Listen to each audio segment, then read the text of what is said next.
أشهد أن لا إله إلا الله وحده لا شريك له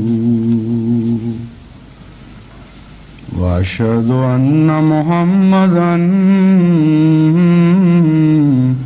عبده ورسوله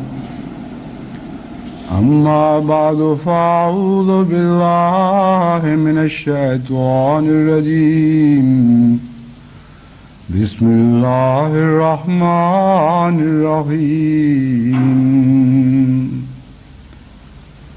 الحمد لله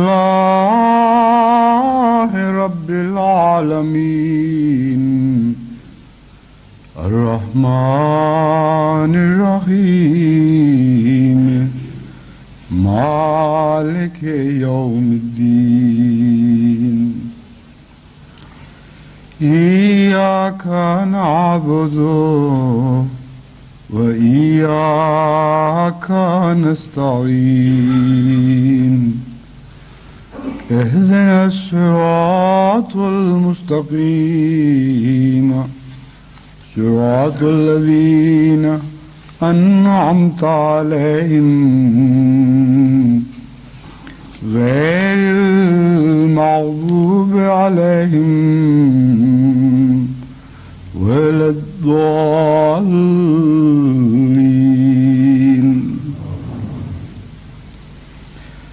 إنما المؤمنون إخوة فأصلحوا بين أخويكم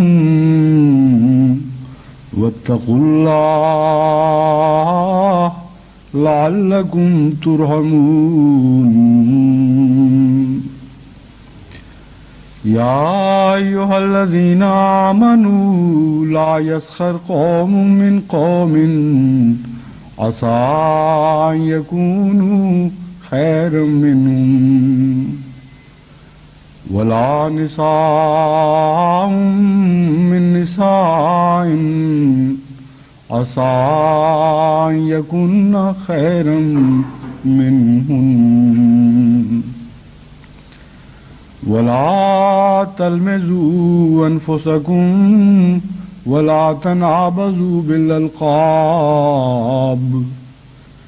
بئس الاسم الفسوق بعد الإيمان ومن لم يتب فأولئك هم الظالمون يا أيها الذين آمنوا اجتنبوا كثيرا من الظن إن بعض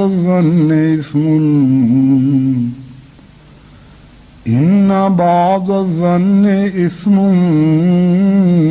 ولا تجسسوا ولا يغتب بعضكم بعضا أيحب أحدكم من يأكل لحم أخيه ميتا فكرهتموه واتقوا الله إن الله تواب رحيم يا أيها الناس إنا خلقناكم من ذكر وأنثى وجعلناكم شعوبا وقبائل لتعارفوا إن أكرمكم عند الله أتقاكم إن الله عليم خبير.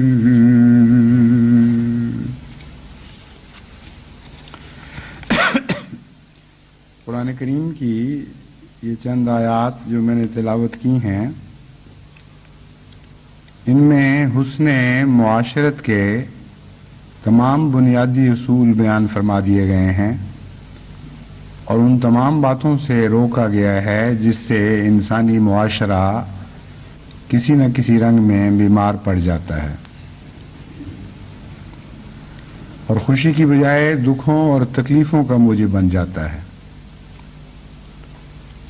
حقیقت یہ ہے کہ معاشرت کی بنیاد ہی اس تصور پر ہے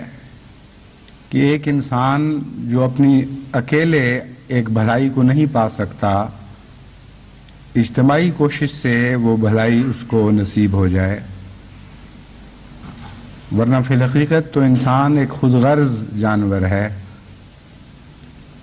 اگر اکیلا رہ کر اس کا بس چل سکتا کہ سب خیر اس کو حاصل ہو جاتی تو وہ کسی دوسرے کی خاطر کسی تکلیف کو بھی برداشت نہ کرتا اور اپنے آرام میں کسی دوسری چیز کو مخل نہ ہونے دیتا۔ لیکن چونکہ خدا تعالیٰ نے ایک فرد کو دوسرے فرد پر انحصار کرنے والا بنایا ہے، اس لیے کہ خدا کے سوا کوئی نہیں جو کسی دوسرے کی احتیاج سے بالا ہو، اس لیے ایک انسان کو دوسرے انسان کی احتیاج رہتی ہے، لیکن اس احتیاج کی بنیاد خیر پر واقع ہوئی ہے۔ اس کا مقصود یہ ہے کہ خیر بڑھے، نہ یہ کہ تکلیف بڑھے۔ بس معاشرے میں جب بھی کوئی ایسا عمل جاری ہو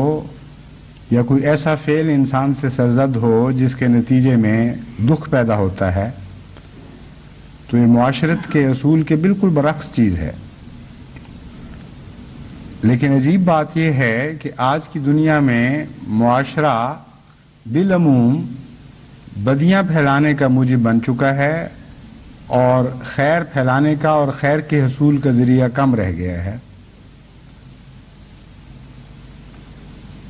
قرآن کریم چونکہ بنیادی اصولوں سے تعلق رکھنے والی کتاب ہے اور ہر زمانے پر حاوی ہے، اس لیے قرآن کریم نے حسن معاشرت کے اصول بیان فرمائے اور ان چیزوں سے رکنے کی تاکید فرمائی جن کے نتیجے میں معاشرہ خراب ہو سکتا ہے۔ پہلی بات، معاشرے کی تباہی کی موجب افتخار بیان فرمائی گئی۔ یا ایھا الذین آمنوا لا یسخر قوم من قوم عسیٰ ان یکونوا خیرا منہم۔ دیکھو، ایک قوم دوسرے پر بڑائی محسوس کر کے اس رنگ میں اس کی تحقیر نہ کرے، اس رنگ میں اس پر نہ ہنسے گویا وہ اس سے ادنا ہے۔ بظاہر تو یہ ایک چھوٹی سی بات ہے، لیکن آج کی دنیا میں، خصوصاً مغربی دنیا میں، اس آیت کا یہ ٹکڑا بڑی شدت کے ساتھ عمل دکھا رہا ہے۔ ساؤتھ افریقہ میں جتنے بھی دکھ پھیلے ہیں اور ابھی تک ساؤتھ افریقہ جن دکھوں سے گزر رہا ہے، اس کی بنیاد یہی قومی تفاخر ہے۔ ایک قوم کو خیال ہے کہ وہ دوسری قوم سے بہتر ہے۔ اسرائیل کے قیام کا تصور بھی اسی غلط خیال کا نتیجہ ہے۔ اسرائیلی قوم کو بھی یہ گمان ہے کہ وہ خدا کے دوسرے بندوں سے بہتر ہے، اس لیے محض قومیت کی بنا پر انہوں نے اپنا ایک عالمی مرکز قائم کرنے کا حق دنیا سے تسلیم کروایا اور محض نسلی امتیاز کی بنا پر وہ اکٹھے ہیں۔ حقیقت یہ ہے کہ یہودیت میں سے مذہب کا حصہ اب تقریباً انقاع ہو چکا ہے۔ ایک نسل کے فخر کا ایک احساس ان کے دلوں میں ایسا شدت کے ساتھ پایا جاتا ہے کہ آج دنیا پر جو تفوق چاہتے ہیں، جو تسلط پیدا کرنا چاہتے ہیں، خالصتاً نسلی امتیاز کے نظریے پر یہ کوشش کی جا رہی ہے، اور وہ سمجھتے ہیں کہ وہ ایسی اعلیٰ نسل کے لوگ ہیں کہ تمام دنیا پر حکومت کا حق رکھتے ہیں۔ اور عجیب بات ہے کہ نازیوں کے ذریعے خدا تعالیٰ کی تقدیر نے ان کو مار پڑوائی، جن کا اپنا یہی نظریہ تھا۔ بعض کے ذریعے بعض کو جب خدا سزا دلواتا ہے تو ویسے ہی بعض چنتا ہے ان کے لیے۔ لوہا لوہے کو کاٹتا ہے، اور یہ ممکن نہیں ہے کہ لکڑی سے آپ لوہا کاٹیں، اس لیے جب ایک بد کو دوسرے بد سے سزا دلوانی ہو تو ان میں ایک ہی جیسی خصلتیں پائی جاتی ہیں، ایسی خصلتوں کے لوگ خدا اختیار فرماتا ہے جو کسی دوسرے بد کے پلے کے ہوں، اسے جس طرح خدا کی تقدیر چاہے سزا دے بھی سکتے ہوں۔ اسی طرح مغربی ممالک میں جو نسلی امتیاز کے نتیجے میں آئے دن لڑائیاں ہوتی ہیں، قتل و غارت ہوتے ہیں، ہندوستان میں کیا ہو رہا ہے، مغربی جرمنی میں کیا ہو رہا ہے، دیگر ممالک میں کیا ہو رہا ہے، ان سب کی بنیاد یہی نسلی تفاخر کا تصور ہے۔ اشتراکی دنیا جو دو نیم ہو چکی ہے اور یورپین اشتراکی نظریہ بنیادی طور پر اگرچہ مشرقی اشتراکی نظریہ کے مطابق ہے، اس سے ہم آہنگ ہے، اس کے باوجود چین میں اشتراکیت اور روس میں اشتراکیت میں ایک نمایاں فرق پیدا ہو گیا ہے۔ چینی اشتراکیت روسی اشتراکیت کے ساتھ ہاتھ میں ہاتھ ڈال کر نہیں آگے بڑھ سکتی۔ اتنے شدید بنیادی اختلاف پیدا ہو چکے ہیں کہ ایک دوسرے کے دشمنوں کے ساتھ وہ دوست بن سکتے ہیں، لیکن آپس میں نظریے کے اشتراک کے باوجود ایک دوسرے کے دوست نہیں بن سکتے۔ اس کے پس منظر میں بھی یہی نسلی امتیاز کا تصور ہے جو کار فرما ہے۔ امر واقعہ یہ ہے کہ روس اگرچہ دنیا میں اشتراکیت کا غلبہ چاہتا ہے، لیکن زرد رنگ کی اشتراکیت کا غلبہ نہیں چاہتا، بلکہ سفید فام اشتراکیت کا غلبہ چاہتا ہے۔ جیسا کہ غالب نے کہا ہے، آئیں وہ یہاں خدا کرے پر نہ کرے خدا کے یوں۔ آئیں تو صحیح، لیکن اس طرح نہ آئیں کہ رقیب کے ساتھ آئیں۔ پس روس بھی زرد فام قوموں کے غلبے کو خواہ وہ اشتراکیت کے نام پر ہو، اشتراکیت کی وجہ سے ہو، کسی صورت میں قبول نہیں کر سکتا۔ پس نظریات کی دنیا ہو یا سیاست کی عام دنیا ہو، کسی پہلو سے آپ دیکھیں، آج دنیا میں بڑے بڑے اختلافات جو نہایت ہی خوفناک جنگوں پر منتج ہو سکتے ہیں، جو عالمگیر تباہیوں پر منتج ہو سکتے ہیں، ان کی بنیاد نسلی افتخار کے تصور پر قائم ہے۔ بس قرآن کریم نے فرمایا لا یسخر قوم من قوم، ایک قوم اپنے آپ کو دوسری قوم سے بڑا سمجھتے ہوئے اس کی تحقیر نہ کرے، اس کو اپنے سے ادنا نہ جانے۔ اس کے مان بعد قرآن کریم فرماتا ہے کہ کوئی عورت کسی عورت کے اوپر تفاخر اختیار نہ کرے اور اس سے مذاق ان معنوں میں نہ کرے کہ اس کی تحقیر کر رہی ہو۔ قوموں کے مقابل پر عورت کو بھی رکھ دینا بظاہر یہ ایک بے جوڑ بات دکھائی دیتی ہے، مگر امر واقعہ یہ ہے کہ قومی تفاخر کے بعد معاشرتی تفاخر، قومی تفاخر کا ذکر ہے عالمی حیثیت سے، اور معاشرتی تفاخر کے طور پر عورت کو پیش کیا گیا ہے ایک نمائندہ کے طور پر، کیونکہ معاشرے میں جتنی بھی برائیاں پھیلتی ہیں ایک دوسرے پر بڑائی دکھاتے ہوئے وہ عورت کی طرف سے زیادہ تر رونما ہوتی ہیں، اور عورت کا مزاج اس بات کے قریب تر ہے کہ وہ دوسرے کے اوپر، دوسرے خاندانوں کے اوپر، دوسری عورتوں اور لڑکیوں کے اوپر اپنی بڑائی خاندانی طور پر ظاہر کرے اور اپنے آپ کو بہتر سمجھے۔ بہت کم آپ کو مرد ایسے نظر آئیں گے جو خاندانی طور پر اپنی فوقیت جتانے کے نتیجے میں کسی لڑائی کو پیدا کرنے والے بنے ہوں، لیکن معاشرے کی اکثر لڑائیاں عورتوں کے ان تانوں کے نتیجے میں ہوتی ہیں کہ تم کس خاندان کی ہو اور وہ کس خاندان کا ہے، اس کی ذات کیا ہے، اس کی قومیت کیا ہے، اور رشتے ڈھونڈتے وقت بھی یہ ساری باتیں چلتی ہیں، اور اگر رشتہ ہو جائے تو پھر بھی مسلسل یہ سلسلہ جاری رہتا ہے۔ تو جہاں برائی زیادہ شدت کے ساتھ پائی جاتی تھی، اسے نمایاں کرنے کی خاطر، مرض پر انگلی رکھ دینے کی خاطر، خدا تعالیٰ نے معاشرے کی برائی کا ذکر کرتے ہوئے عورت کو بطور مثال پیش فرمایا اور اسے تنبیہ کی کہ دوسری عورتوں کے اوپر فوقیت نہ دکھایا کرو۔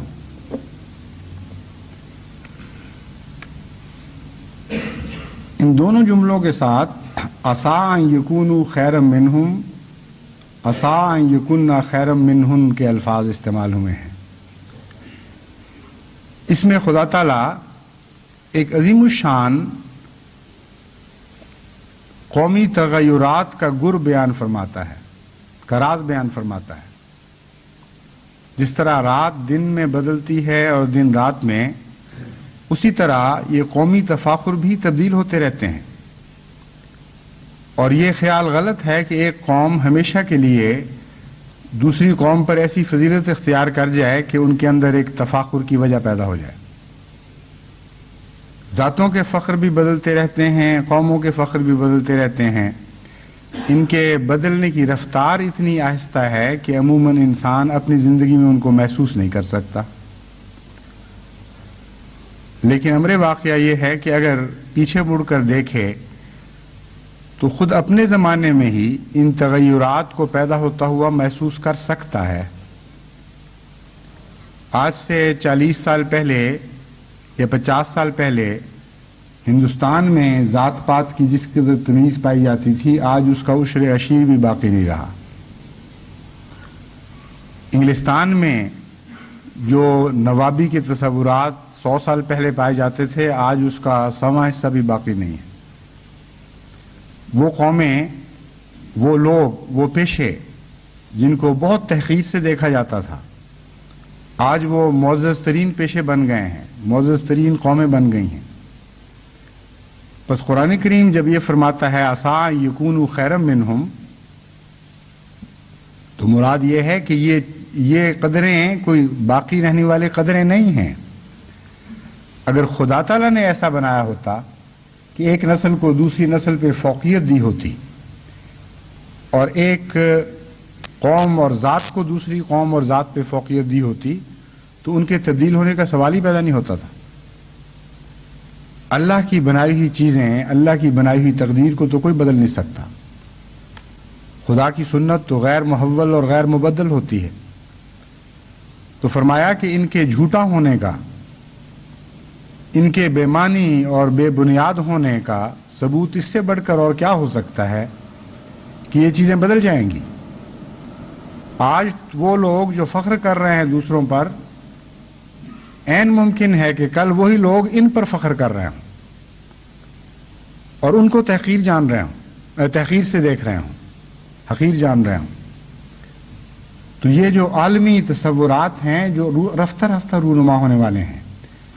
اور بعض دفعہ سینکڑوں سال میں، بعض دفعہ ہزاروں سال میں بالکل نظریات کی کایا پلٹ دیتے ہیں، ان تصورات کی طرف اشارہ کرتے ہوئے فرمایا کہ یہ باقی رہنے والی چیزیں نہیں ہیں۔ فخر کی چیز تو وہی ہو سکتی ہے جو باقی رہنے والی ہو۔ یہ تو عارضی واقعات ہیں، عارضی رونما ہونے والے عوارض ہیں، ان سے بڑھ کر ان کی کوئی حیثیت نہیں۔ پھر قرآن کریم فرماتا ہے وَلَا تَلْمِزُوا أَنفُسَكُمْ وَلَا تَنَابَزُوا بِالْأَلْقَابِ، کہ ایک دوسرے پر الزام تراشی نہ کیا کرو، تانے نہ دیا کرو۔ لمزہ کا مطلب ہے تان کرنا، کسی کو کاٹنا، زبان سے چرکے پہنچانا، دکھ پہنچانے کی خاطر بات کرنا۔ لا تلمزو، تم ایک دوسرے کو دکھ پہنچانے والی باتیں نہ کیا کرو۔ ولا تنابزوا بالالقاب، اور نام اس خاطر نہ رکھا کرو کہ ناموں کے ذریعے کسی کی تحقیر ہو۔ اور یہ جو بیماریاں ہیں یہ بھی قوموں میں بھی پائی جاتی ہیں اور افراد میں بھی پائی جاتی ہیں، عالمی سطح پر بھی پائی جاتی ہیں اور معاشرتی سطح پر بھی پائی جاتی ہیں۔ بعض لوگ بعض قوموں کے نام رکھتے ہیں یہ بتانے کی خاطر کہ یہ ذلیل اور ادنا لوگ ہیں۔ چنانچہ نگر جب حبشی کو کہا جاتا ہے، سیاہ فام قوموں کو، تو نگر کا لقب ہی تکلیف دینے کی خاطر ہے۔ اور جب امریکہ یا کینیڈا میں پیکی کہتے ہیں کسی کو، یعنی پاکستانی، تو ایک بڑی شدید گالی سمجھی جاتی ہے۔ یعنی بدقسمتی سے پاکستانیوں کا وہاں کردار ایسا رہا ہے یا کوئی اور وجوہات پیدا ہوئی ہیں کہ کہ اس کے نتیجے میں ایک سفید فام قوم نے ہماری قوم کا نام پیکی رکھ دیا ہے، اور یہ بھی تنابزوا بالالقاب کی ایک ذلیل مثال ہے۔ نتیجتاً سکھوں کو بھی پیکی کہتے ہیں، جو بےہودہ کام کر رہے ہوں، ہندو ہوں تب بھی ان کو پیکی کہیں گے، کسی اور قوم سے تعلق رکھتے ہوں، ایک برائی کی نشانی پیکی بن گئی ہے۔ گویا نعوذ باللہ پاکستانی ہر برائی کا مرجع اور منبع ہے، ہر برائی اسی سے پھوٹتی ہے اور اسی میں لوٹ کر آتی ہے۔ اور انفرادی طور پر غلط نام رکھنے، یہ تو عام رواج ہمارے ملک میں پایا جاتا ہے۔ اسکولوں میں تو یہاں تک رواج تھا کہ ہر استاد کا ایک نام رکھا ہوتا تھا، اور اصل نام سے بعض لوگ استادوں کو جانتے ہی نہیں تھے، اس برے نام سے جانتے تھے، اور یہاں تک کہ کئی سال گزرنے کے بعد ایک نسل بوڑھی ہو گئی، تب بھی استاد کا اصل نام تو یاد نہیں رہا، یہ لقب یاد رہ گیا کہ فلاں صاحب یہ تھے اور فلاں صاحب یہ تھے۔ تو یہ معاشرے کی برائیاں ہیں جن کے نتیجے میں ہر طرف کس گھولی جاتی ہے، زہر پھیلتا ہے، خاندانوں سے لڑتے ہیں، بیوی خاوند سے لڑتی ہے، ساس بہو سے لڑتی ہے، اور سارے گھر کا امن برباد ہو جاتا ہے۔ پھر فرمایا یا ایھا الذین آمنوا اجتنبوا کثیرا من الظن ان بعض الظن اثم ولا تجسسوا ولا یغتب بعضکم بعضا، کہ اے وہ لوگو جو ایمان لائے ہو، بے وجہ خیال آرائیاں نہ کیا کرو۔ اجتنبوا کثیرا من الظن، تم وہموں میں مبتلا رہ کر ہی زندگی گزار دو گے، سوچتے رہتے ہو کہ فلاں نے یہ بات کیوں کی ہوگی، کس لیے کی ہوگی، کس بری نیت سے کی ہوگی، یا فلاں کا یہ فعل کیوں ہوا ہوگا، اور اس کے نتیجے میں اپنے ذہنوں میں ہی کہانیاں بنتے رہتے ہو اور ایک دوسرے کے خلاف نفرتیں پالتے رہتے ہو۔ چنانچہ معاشرے میں بہت سی برائیاں گھروں میں کثیر من الظن کے نتیجے میں پیدا ہوتی ہیں۔ یہ نہیں فرمایا کہ ظن بالکل نہ کرو، کیونکہ استنباط ایک ظن کا حصہ ہے۔ بعض مواقع پر بعض علامتیں ظاہر ہوں تو ظن کے بغیر چارہ نہیں، لیکن خدا تعالیٰ فرماتا ہے کہ ظنوں میں مبتلا نہ ہو جاؤ، اپنی زندگی کو ظنوں کے سپرد نہ کر دو، گویا کہ تم ظنوں کے ہو کر رہ گئے ہو۔ وہ توہمات، بے بنیاد باتیں سوچنا، اور یہ نہیں فرمایا کہ ہر ظن گناہ ہے، فرمایا اِنَّ بَعْضَ الظَّنِّ اثم۔ بہت زیادہ ظن کی عادت ڈالو گے تو بعض ظن ایسے ہوں گے، بعض گمان ایسے ہوں گے جو گناہ بھی ہو جائیں گے۔ اس لیے ہمارے محاورے میں حسن ظن اور سوء ظن دو محاورے پائے جاتے ہیں۔ تو جب فرمایا اجتنبوا کثیر من الظن، تو مراد یہ ہے کہ سوء ظن سے بچو، اور یہ کہنے کی بجائے کہ سوء ظن سے بچو، جب یہ فرمایا کہ ظن اکثر ظن نہ کیا کرو،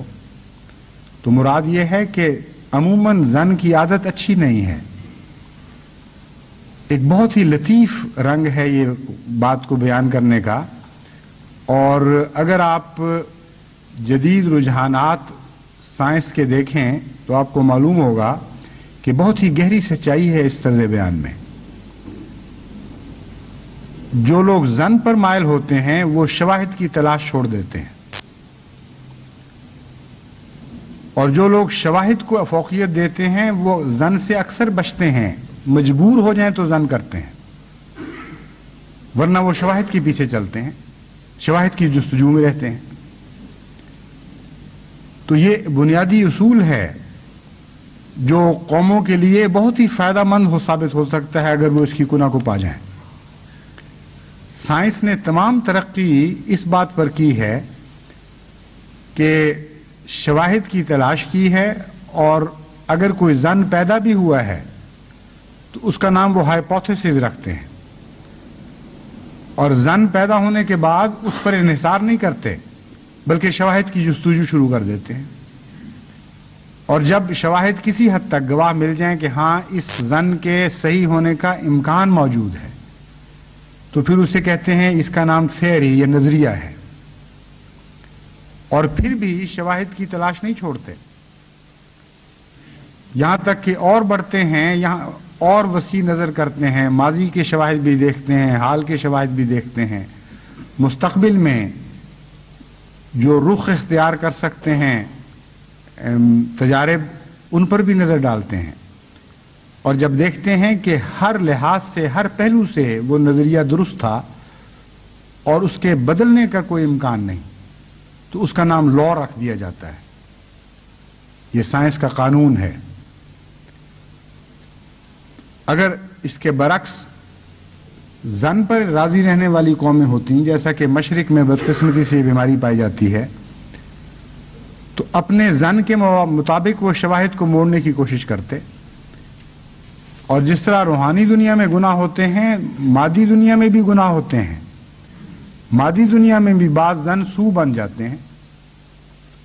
چنانچہ جتنا کیمیاگروں نے مشرق کی دولتوں کو لٹایا ہے اور خاک کے سوا ان کے پلے کچھ بھی نہیں پڑا، یہ سارا اسی گناہ کی پاداش ہے کہ وہ زن میں مبتلا ہوئے، کثیر من الزن کے عادی ہو گئے، اور بعض زن جو غلط تھے ان کو درست کرنے کی بجائے ان کی پاداش انہوں نے دیکھی اور قوموں کو بلندی سے تنزل کی راہ پہ اتار دیا۔ تو زن کی عادت بڑی بری چیز ہے۔ قرآن کریم نے اسی لیے یہ نہیں فرمایا کہ برا زن نہ کرو، فرمایا زن سے بچنے کی کوشش کرو، جہاں تک ممکن ہے جستجو کرو، جہاں تک ممکن ہے حقائق کی تلاش کرو۔ حقائق کی جستجو تمہاری عادت ہونی چاہیے، اور زن تمہاری عادت نہیں ہونی چاہیے۔ اگر زن تمہاری عادت بن گیا تو پھر لازماً تم بعض برے زنوں میں بھی مبتلا ہوگے جن کی پاداش دیکھو گے۔ اور بدقسمتی سے مشرقی دنیا میں معاشروں کی تباہی کا ایک بڑا موجب زن کی کثرت ہے۔ وَلَا يَغْتَبْ بَعْضُكُمْ بَعْضًا، یہ اسی کی پیداوار ہے۔ حقائق کا سامنا کرنے کی جن قوموں کو عادت نہیں رہتی، وہ منہ پر بات کرنا بھی نہیں جانتے، پھر وہ اسکیپ اختیار کرتے ہیں شواہد سے، اور یہ بھی برداشت نہیں کر سکتے کہ ان کی بات چیلنج ہو جائے گی، اس لیے فرضی باتوں کے عادی پیچھے باتیں کرتے ہیں، چھپ کے باتیں کرتے ہیں، چھپ کر تان و تشنیع کرتے ہیں۔ اور لمز کی یہ انتہا ہے۔ لمز کہتے ہیں تان و تشنیع جو منہ پر کی جائے۔ جب یہ بدی بڑھ جاتی ہے اور ناسور بن جاتی ہے یا کینسر ہو جاتی ہے، تو اس سوسائٹی میں پھر سامنے کی تان و تشنیع کو چھوڑ کر پھر غیب میں باتیں کی جاتی ہیں، دوسرے کو اپنے دفاع کا کوئی موقع نہیں مل سکتا۔ یہ سب سے بڑی ہوئی بد صورت اس بیماری کی ہے، اور اس کا زن سے گہرا تعلق ہے۔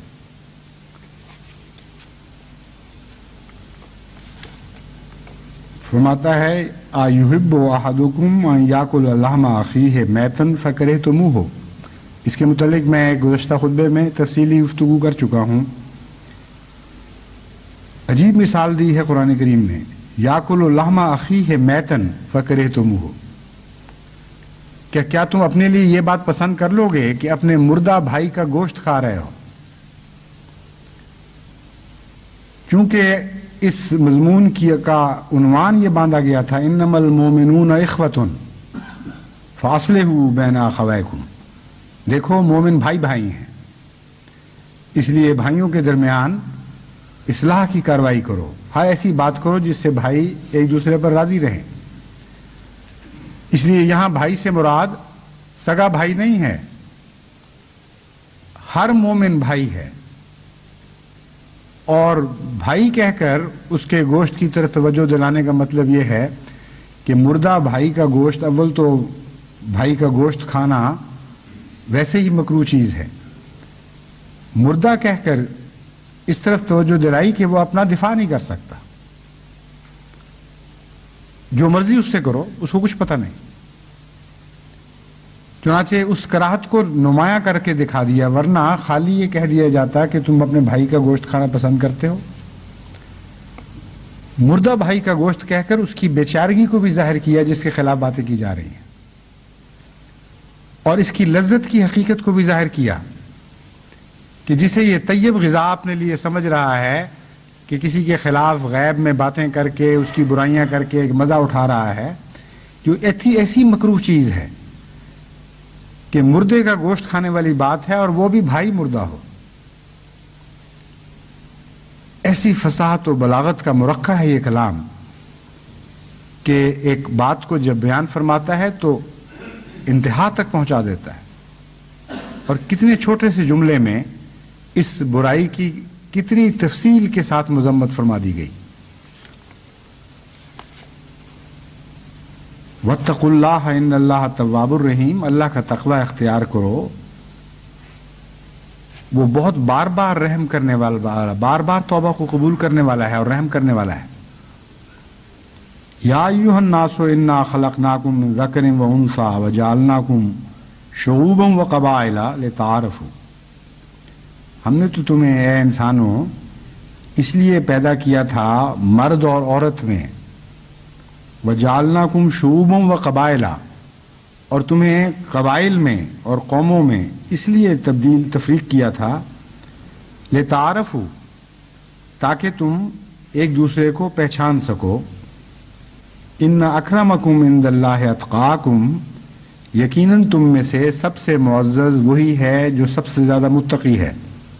ان اللہ علیم خبیر، اللہ بہت جاننے والا اور بہت خبر رکھنے والا ہے۔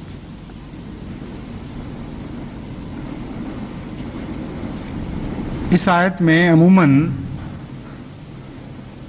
مختلف علماء شعوبوں و قبائلہ کو اپنے خطابات کے لیے نمایاں حیثیت دیتے ہیں، اور کہتے ہیں کہ تمہیں جو تفریق کیا گیا ہے قوموں میں، اس کی وجہ یہ نہیں کہ تم میں سے ایک دوسرے پر عزت پائے، بلکہ اس کی اور وجہ ہے، اور پہلے حصے کو نظر انداز کر دیا جاتا ہے جہاں اللہ تعالیٰ یہ فرماتا ہے انا خلقناکم من ذکر و انثی، ہم نے تمہیں مرد اور عورت پیدا کیا، اس لیے اسے نظر انداز کر دیا جاتا ہے کہ ترجمہ کرنے والا، یہ تقریر کرنے والا یہ سمجھتا ہے کہ اس کا تعارف سے تعلق کوئی نہیں، یہ گویا کہ ضمناً یوں ہی ذکر چل پڑا ہے، اس کا اس مضمون سے تعلق کوئی نہیں۔ مرد اور عورت کو اس لیے تو نہیں پیدا کیا کہ تاکہ ایک دوسرے کو پہچان سکو، ہاں شعوباً و قبائلہ اس لیے پیدا کیا کہ ایک دوسرے کو پہچان سکو۔ امر واقعہ یہ ہے کہ مضمون قرآن کریم کا یہ انداز ہے کہ بعض مضامین جو واضح ہوتے ہیں ان کا ذکر چھوڑ دیتا ہے، اور ایک مضمون کے تسلسل میں ایک بات نتیجہ نکالے بغیر بیان فرما دیا کرتا ہے، چونکہ مضمون یہ چل رہا ہے کہ ایک دوسرے پر بڑائی نہ کرو، ایک دوسرے کے اوپر اپنی فضیلت نہ جتاؤ، ایک دوسرے کو حقیر نہ جانو، اس لیے پہلا حصہ اس جملے کا انا خلقناکم من ذکر و انثی یہ معنی رکھتا ہے کہ جس طرح قوموں میں کوئی فخر نہیں ہے، اس طرح مرد اور عورت میں ہونے میں بھی کوئی فخر نہیں ہے، محض اس بنا پر کہ کوئی مرد ہے اسے کوئی فضیلت نہیں ہے کسی دوسرے انسان پر، یا محض اس بنا پر کہ کوئی عورت ہے اسے کسی دوسرے انسان پر فضیلت نہیں ہے۔ یہ جو آج کل مغربی دنیا میں یہ بحث چل رہی ہے کہ عورت بہتر کہ مرد بہتر یا دونوں میں برابری ہو، قرآن کریم اس مضمون کو اس رنگ میں پیش نہیں فرماتا جس رنگ میں مغربیت کا رخ جا رہا ہے، لیکن بنیادی طور پر عورت اور مرد کے برابر حقوق کو ضرور تسلیم کرتا ہے، اور یہاں یہ ذکر اسی لیے فرمایا گیا ہے کہ مرد کو عورت پر بھی کوئی فضیلت نہیں ہے۔ یہ نہ سمجھنا کہ چونکہ تم مرد ہو اس لیے تمہیں حق ہے کہ کسی عورت کی تحقیر کرو، اس کی تذلیل کرو، جس طرح بعض قوموں میں بعض محاورے پائے جاتے ہیں جو عورت کی برائیوں کے اظہار کے پر وقف ہوتے ہیں۔ یعنی یہ سمجھا جاتا ہے کہ عورت ذات ہے تو اس میں یہ بات ضرور پائی جائے گی. مقابل پر عورتوں نے شاید مردوں کے لیے بھی کچھ ایجاد کیے ہوں، مگر قرآن کریم فرماتا ہے کہ اس حیثیت سے ہرگز کوئی تفریق نہیں ہو سکتی. عزت کے لحاظ سے، بلند مرتبے کے لحاظ سے صرف اور صرف ایک معیار ہے، ان اکرمکم عند اللہ اتقاکم. وہی تم میں سب سے معزز ہے جو سب سے زیادہ خدا کا خوف رکھنے والا ہے. ان اللہ علیم خبیر، اور اللہ تعالیٰ خوب جانتا ہے اور خوب خبر رکھتا ہے اس بات کی کہ تم لوگ کیا کرتے ہو، کیوں کرتے ہو، تمہارے اعمال کی گناہ کیا ہے، مقصد کیا ہے تمہاری باتوں اور تمہارے افعال کا. ہر بات سے اول سے آخر تک خوب باخبر ہے، اور ان کے پیدا ہونے والے نتائج سے بھی باخبر ہے. دور دراز اثرات جو ان کے مرتب ہوں گے ان پر بھی نگاہ رکھتا ہے.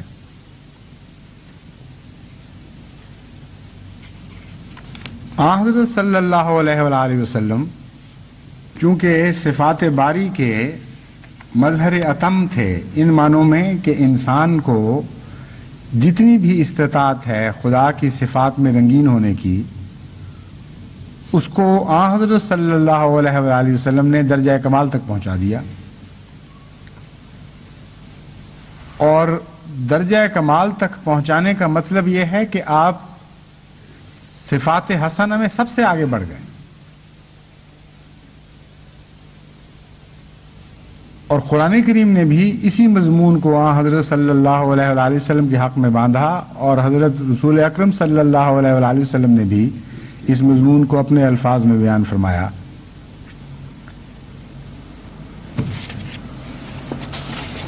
چنانچہ حضرت صلی اللہ علیہ وآلہ وسلم فرماتے ہیں انما بعثت لاتمم مکارم الاخلاق. ابو ہریرہ روایت بیان کرتے ہیں کہ حضور صلی اللہ علیہ وآلہ وسلم نے فرمایا کہ میں اعلیٰ ترین اخلاق کی تکمیل کے لیے مبعوث کیا گیا ہوں. حضرت امام مالک موطا میں یہی روایت درج فرماتے ہیں، مگر ایک لفظی فرق کے ساتھ. وہ فرماتے ہیں کہ ہمیں تو یہ بات پہنچی ہے کہ حضور صلی اللہ علیہ وآلہ وسلم نے فرمایا بعثت لاتمم حسن الاخلاق ہے، کہ میں اس لیے مبعوث فرمایا گیا ہوں کہ میں اخلاق کے حسن کو اس کے درجہ کمال تک پہنچا دوں. بنیادی طور پر مضمون ایک ہی ہے. پس صفات باری تعالیٰ میں رنگین ہونے کا مطلب جہاں ایک طرف الوہیت سے تعلق قائم کرنا ہے، وہاں دوسری طرف عبدیت سے تعلق قائم کرنا بھی ہے. اور اخلاق کا بہترین ہونا اس کا ایک طبیعی اور لازمی نتیجہ ہے. یہ ہو ہی نہیں سکتا کہ کوئی انسان با خدا تو بن رہا ہو، خدا کی صفات میں تو رنگین ہو رہا ہو، لیکن دنیا کے لحاظ سے نہایت بدخو ہو اور انسانوں کے لیے اس کا گوشہ نرم نہ ہو. اس لیے صفات باری تعالیٰ کو جو مضمون میں بیان کر رہا ہوں اس کا یہ مقصد ہے کہ جماعت احمدیہ ان صفات میں اس طرح رنگین ہو کہ اس کا ایک رنگ بنی نوع انسان پر بھی ظاہر ہو رہا ہو ساتھ ساتھ. یہ ممکن ہی نہیں ہے کہ اندرونی طور پر انسان میں کوئی پاک تبدیلی ایسی پیدا ہو کہ خدا تعالیٰ سے اس کا تعلق بڑھ رہا ہو، اور اس کے باوجود بنی نوع انسان سے اس کا تعلق کم ہو رہا ہو. خدا تعالیٰ کے لیے اس کا دل نرم ہو رہا ہو اور بنی نوع انسان کے لیے اس کا دل سخت ہو رہا ہو. یہ متضاد باتیں ہیں، یہ ایک وقت میں ممکن ہی نہیں ہے. اس لیے صفات باری تعالیٰ کے سب سے کامل، سب سے حسین مظہر حضرت اقدس محمد مصطفیٰ صلی اللہ علیہ وآلہ وسلم کو دیکھیں تو یہ عقدہ حل ہو جائے گا. جتنا زیادہ خدا کی صفات میں آپ رنگین ہوئے، اتنا ہی زیادہ حسن اخلاق کی دولت آپ کو عطا فرمائی گئی، بلکہ یہاں تک عظمت آپ کو عطا کی گئی کہ خدا تعالیٰ نے خود فرمایا کہ تجھے ہم نے عظیم اخلاق پر قائم فرمایا ہے. عظیم سے بڑھ کر حضرت اقدس محمد مصطفیٰ صلی اللہ علیہ وآلہ وسلم کے اخلاق کے لیے کوئی اور لفظ استعمال نہیں ہو سکتا۔ حضرت مسیح موعود علیہ الصلوۃ والسلام اس پر روشنی ڈالتے ہوئے فرماتے ہیں، اللہ جل شانہ ہمارے نبی صلی اللہ علیہ وسلم کو مخاطب کر کے فرماتا ہے، انک لعلی خلق عظیم، یعنی تو ایک بزرگ خلق پر قائم ہے۔ سو اسی تشریح کے مطابق اس کے معنی ہیں، یعنی یہ کہ تمام قسم اخلاق کی سخاوت، شجاعت، عدل، رحم، احسان، صدق، حوصلہ وغیرہ تجھ میں جمع ہیں۔ غرض جس قدر انسان کے دل میں قوتیں پائی جاتی ہیں، جیسا کہ ادب، حیا، دیانت، مروت، غیرت، استقامت، عفت، اعتدال، مواسات یعنی ہمدردی، ایسا ہی شجاعت، سخاوت، عفو، صبر، احسان، صدق، وفا وغیرہ، جب یہ تمام طبعی حالتیں عقل اور تدبر کے مشورہ سے اپنے اپنے محل اور موقع پر ظاہر کی جائیں گی تو سب کا نام اخلاق ہوگا، اور یہ تمام اخلاق در حقیقت انسان کی طبعی حالتیں اور طبعی جذبات ہیں، اور صرف اس وقت اخلاق کے نام سے موسوم ہوتے ہیں کہ جب محل اور موقع کے لحاظ سے بالارادہ ان کو استعمال کیا جائے۔ پس آن حضرت صلی اللہ علیہ وآلہ وسلم کے متعلق قرآن کریم نے جب فرمایا انک لعلی خلق عظیم، تو ان تمام صفات حسنہ کا ذکر فرما دیا جو انسان میں جمع ہو سکتی ہیں، جس کے چند نمونے حضرت مسیح موعود علیہ الصلوۃ والسلام نے پیش فرمائے۔ اور جیسا کہ حضرت مسیح موعود علیہ الصلوۃ والسلام نے تفسیر فرمائی، محض ان اخلاق کا، ان صفات حسنہ کا آن حضرت صلی اللہ علیہ وآلہ وسلم کو مجمع قرار نہیں دیا، بلکہ یہ فرمایا کہ یہ اخلاق اپنے اپنے محل پر حضرت رسول کریم صلی اللہ علیہ وسلم کو عطا کیے گئے۔ ایک بزرگ خلق پر قائم ہے، یہ ایک ایسا عظیم الشان ترجمہ ہے کہ اس ترجمے کو دیکھ کر حیرت ہوتی ہے کہ کس طرح اللہ تعالیٰ حضرت مسیح موعود علیہ الصلوۃ والسلام کو سلطان القلم بنا رہا تھا، یا کس طرح آپ کو سلطان القلم اس نے بنایا تھا۔ اب ترجمے اٹھا کر دیکھ لیں، جہاں جہاں بھی خلق عظیم کا ترجمہ آئے گا وہاں لفظ بزرگ کی طرف کسی کا خیال نہیں جائے گا، مگر امر واقعہ یہ ہے کہ اس سے بہتر اس محل اور موقع پر خلق عظیم کا ترجمہ ممکن نہیں ہے۔ تجھے بزرگ خلق پر قائم کیا گیا ہے۔ بڑی عظمت ہے اس لفظ بزرگ میں، بڑی گہرائی ہے، اور عظیم کا اس سے بہتر اور ترجمہ ممکن نہیں۔ بس آن حضرت صلی اللہ علیہ وآلہ وسلم کو بزرگ خلق پر قائم فرمانے کا مطلب یہ ہے کہ ہر خلق جو اپنی انتہا کو پہنچا ہے، جو بلند مرتبے تک پہنچ چکا ہے، اس خلق پر آن حضرت صلی اللہ علیہ وآلہ وسلم کو قائم فرمایا گیا، اور خود حضور کے اپنے الفاظ انما بعثت لاتمم مکارم الاخلاق اسی بات کے مظہر ہے کہ مجھے مبعوث فرمایا گیا کہ میں مکارم اخلاق کا اتمام کروں، ان کو انتہا تک پہنچاؤں۔ مکارم اخلاق سے کیا مراد ہے؟ مکارم اخلاق سے مراد ہے وہ خلق جو عزت کے اعلیٰ ترین منصب پر فائز ہوں، معزز ترین اخلاق، بزرگ ترین اخلاق، یہ مکارم الاخلاق کا ترجمہ ہے۔ فرمایا مجھے اس بات پر مبعوث کیا گیا ہے کہ وہ اخلاق جو بزرگ ترین مقام تک دنیا کے لحاظ سے پہنچ چکے تھے، اور آج تک کوئی دوسرا اس سے آگے ان کو نہیں بڑھا سکا تھا، میں انہیں بھی کامل کر کے دکھا دوں،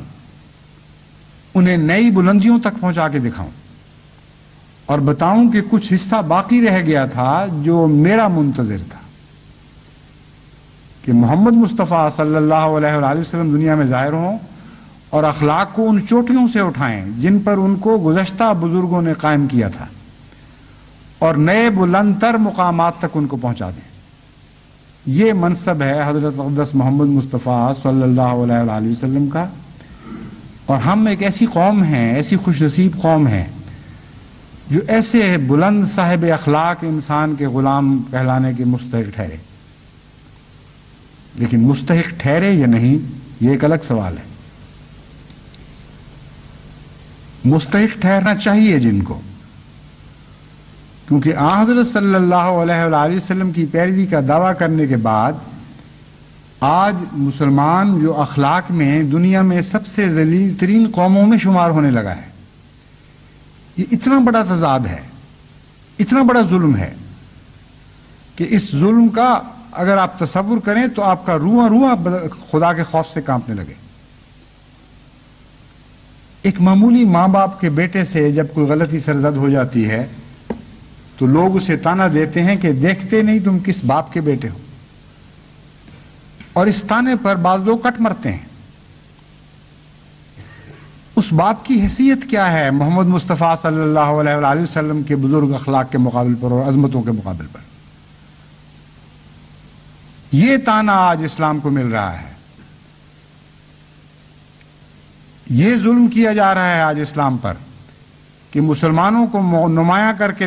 مسلمانوں کو مخاطب کر کے کہا جاتا ہے کہ تم وہ مسلمان ہو جو کہتے ہو کہ تمام دنیا میں بلند ترین اخلاق پر فائز کیے گئے تھے،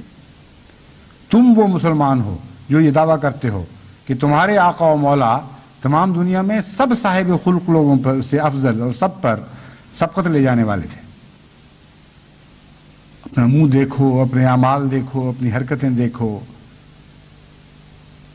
اور پھر سوچو کہ اپنے آقا کی کیا تصویر تم دنیا کے سامنے پیش کر رہے ہو۔ اتنا خوفناک تانا ہے، اتنا دل ہلا دینے والا تانا ہے کہ اس کے باوجود اگر کوئی غیرت نہ دکھائے یا اس کے اندر ایک حیرت انگیز تبدیلی پیدا نہ ہو، بیدار ہو کر اگر کوئی غور سے دیکھے نہ کہ میں کون ہوں اور کیا ہوں اور مجھ سے کیا توقعات کی جا رہی تھیں، تو ایسا آدمی تو معلوم ہوتا ہے یا وہ غفلت کی نیند میں سویا پڑا ہے، اٹھ ہی نہیں سکتا، اور یا پھر وہ مردہ ہو چکا ہے۔ جماعت احمدیہ کا یہ کام ہے کہ وہ اس کھوئی ہوئی عظمت کو دوبارہ حاصل کرے۔ جماعت احمدیہ آج اس مقام پر فائز کی گئی ہے، اس غرض سے قائم کی گئی ہے کہ ان کھوئی ہوئی عظمتوں کو حاصل کرے جو محمد مصطفیٰ کے غلاموں کو زیباں ہیں، جن کے بغیر عمل کی دنیا میں ہم حضرت محمد مصطفیٰ صلی اللہ علیہ وآلہ وسلم کی عظمت کو ثابت ہی نہیں کر سکتے۔ کروڑ ہا سیرت کی آپ کتابیں لکھ دیں، ارب ہا میلاد منائیں، ہر دن کو ایک میلاد شریف میں تبدیل کر دیں اور ہر رات کو سیرت کے نغمے گاتے ہوئے گزار دیں، مگر حقیقت میں حضرت محمد مصطفیٰ صلی اللہ علیہ وآلہ وسلم کی عظمت اخلاق کا دنیا کو قائل نہیں کر سکتے جب تک آپ صاحب خلق نہ بن کے دکھائیں، اور پھر یہ فخر کے طور پر پیش نہ کریں کہ یہ سب کچھ ہم نے آقا سے پایا ہے، تیرے بڑھنے سے قدم آگے بڑھایا ہم نے۔ یہ گیت تو تب زیب دیتا ہے اگر آپ کے قدم آگے بڑھتے ہوئے نظر آ رہے ہوں، لیکن بدقسمتی کی انتہا ہے، ایک عجیب دردناک المیہ ہے کہ اس آقا کے غلام ہو کر جسے مکارم اخلاق کو آگے بڑھانے کے لیے قائم کیا گیا تھا، بلند ترین چوٹیاں جو اخلاق کی آپ سے پہلے تمام بنی نوع انسان نے قائم کی تھی، محمد مصطفیٰ صلی اللہ علیہ وسلم فرماتے ہیں کہ مجھے اس لیے مبعوث کیا گیا کہ ہر اخلاق کی ہر خلق کی چوٹی سے اس خلق کو اٹھاؤں اور بلند تر مقام پر کھڑا کر کے دکھا دوں کہ یہ ہے اصل مقام۔ ان کے غلام ہو کر، ان کی طرف منسوب ہو کر آج امت مسلمہ کے اخلاق کا یہ عالم ہو کہ ہر دنیا کی ایرا غیرہ اور عام دنیا کی لامذہب قومیں بھی ان کے اوپر تمسخر کریں اور تشنیع کریں اور کہیں کہ ہاں یہ اخلاق ہیں۔ دہریہ بھی ہنس رہے ہیں، آج بگڑے ہوئے مذاہب والے بھی ہنس رہے ہیں اور مشرک بھی ہنس رہے ہیں، فلسفی دان بھی ہنس رہا ہے اور دنیاوی سویلائزیشن اور تہذیب و تمدن کے علمبردار بھی ہنس رہے ہیں۔ کیا جماعت احمدیہ نے اس میدان میں آگے قدم بڑھایا ہے یا نہیں، یہ وہ سوال ہے۔ میں یہ سمجھتا ہوں کہ اتنے گوشے ابھی خلا کے باقی ہیں، اخلاق کی طرف توجہ دینے کا اتنا بڑا کام ابھی باقی ہے کہ اگر ہم نے اس کی طرف توجہ نہیں دی تو ہم دنیا کے معلم قرار نہیں دیے جا سکیں گے۔ اگر اس کے باوجود ہمیں دنیا کا مربی بنا دیا گیا تو یہ دنیا پر احسان نہیں ہوگا۔ اس لیے جو فتح کے دن قریب آ رہے ہیں، ان گوشوں پر میری نظر پڑتی ہے اور میں خدا کے سامنے ہول سے کانپنے لگتا ہوں کہ اے خدا، محض تیرا فضل ہے جو ان حالات کو تبدیل فرما دے اور ہمیں وہ عظمتیں عطا فرمائے جن عظمتوں کی خاطر تو نے ہمیں پیدا کیا ہے، ورنہ ہر قدم پر کمزوریاں ہیں، ہر قدم پر رکھنے ہیں۔ ایک خلا تو نہیں، ہر سمت میں کئی خلا ہیں۔ جب ہم غیروں کے مقابل پر اپنے آپ کو دیکھتے ہیں تو یقیناً ایک عظمت کا احساس پیدا ہوتا ہے۔ جب ہم دوسروں کے مقابل پر اپنے اخلاق پر نظر ڈالتے ہیں تو ایک طمانیت کا احساس بھی پیدا ہوتا ہے۔ لیکن میں آج جو بات کہہ رہا ہوں وہ یہ نہیں کہ نعوذ باللہ من ذالک جماعت احمدیہ دوسری قوموں کے مقابل پر، دوسرے مذاہب اور فرقوں کے مقابل پر آج کم اخلاق رکھنے والی ہے۔ میری نظر تو محمد مصطفیٰ صلی اللہ علیہ وآلہ وسلم کے خلق عظیم پر ہے۔ میں اس لیے یہ موازنہ کرنا چاہتا ہوں تاکہ آپ ادنا پر راضی ہو کر نہ بیٹھ جائیں۔ اپنے سے نیچے کے اخلاق کے ساتھ آپ نے موازنہ کیا تو آپ ترقی نہیں کر سکیں گے، کیونکہ آپ سمجھیں گے کہ آپ کو سب پر فوقیت حاصل ہوگی۔ اگر دیکھنا ہے ترقی کی نظر سے، آگے بڑھنے کی خاطر، تو ہمیشہ محمد مصطفیٰ صلی اللہ علیہ وآلہ وسلم کے اخلاق پر اپنی نظریں مرکوز رکھیں، پھر دیکھیں گے آپ کہ آپ کو کتنا محرومی کا احساس بڑھے گا، کیا کچھ پانے کی نئی تمنائیں آپ کے دل میں پیدا ہوں گی۔ ہر وقت ایک لگن لگی رہے گی کہ ہمیں یہ بھی بننا تھا اور وہ بھی بننا تھا اور یہ وہ بھی بننا تھا اور وہ بھی بننا تھا۔ ابھی تو ہم کچھ بھی حاصل نہیں کر سکے۔ بس یہ وہ نظریہ ہے جس کی خاطر مجھے چند باتیں آپ کے سامنے پیش کرنا ہوں گی۔ آج چونکہ خطبے کا وقت زیادہ ہو رہا ہے، اس لیے میں اس مضمون کے دوسرے حصے کو آئندہ جمعے تک اٹھا رکھتا ہوں۔ بہت سی ایسی معاشرتی خرابیاں جماعت میں پیدا ہو چکی ہیں جس نے جماعت کی عائلی زندگی کو بھی تباہ کر دیا ہے اور آئندہ نسلوں پر بہت برے رنگ میں اثر انداز ہو سکتی ہیں۔ 20 خط مجھے روزانہ ملتے ہیں ایسی باتوں کے جن کو پڑھ کر شدید تکلیف پہنچتی ہے کہ احمدی گھروں میں خامند ایسے ہیں اور بیویاں ایسی ہیں اور بہویں ایسی ہیں اور سانسیں ایسی ہیں، نندے ایسی ہیں اور ندوئی ایسے ہیں۔ گھروں میں وہ فیکٹریاں ہیں در حقیقت جہاں سے گلیاں سنورتی بھی ہیں اور بگڑتی بھی ہیں۔ گلیوں میں جو جرم پلتے ہیں وہ بھی دراصل گھروں سے نکل کر گلیوں میں جمع ہوا کرتے ہیں۔ گلیوں میں جو نیکی کے کام جاری ہوتے ہیں وہ بھی پہلے گھروں میں بنتے ہیں، پھر گلیوں میں ظاہر ہوا کرتے ہیں۔ اس لیے اگر آپ نے معاشرے کو درست کرنا ہے، سب سے چھوٹے یونٹ یعنی گھر پر نظر کرنی ہوگی۔ گھر کو جنت میں تبدیل کیے بغیر آپ نہ اپنے شہر کو جنت میں تبدیل کر سکتے ہیں، نہ عالم کو جنت میں تبدیل کرنے کا دعویٰ کر سکتے ہیں۔ اس لیے انشاءاللہ حسب توفیق آئندہ خطبے میں چند خصوصیت کے ساتھ چند معاشرتی بیماریوں کا ذکر کر کے میں آپ کو سمجھانے کی کوشش کروں گا کہ جلد تر ان بیماریوں سے اجتناب کریں اور استغفار کریں اور اپنے معاشرے کو حسین بنانے کی کوشش کریں۔ دنیا تو آپ کو جہنم میں مبتلا کرنے کے لیے ہر کوشش کر رہی ہے۔ کم سے کم آپ خود اپنے لیے تو جنت پیدا کریں، خود تو ایسے معاشرے میں بسیں جس کا نام قرآن کی روح سے جنت ہے اور جس کا شجر طیبہ ہے، جس کو حسین پھل لگتے ہیں۔ اللہ تعالی ہمیں اس کی توفیق عطا فرمائے۔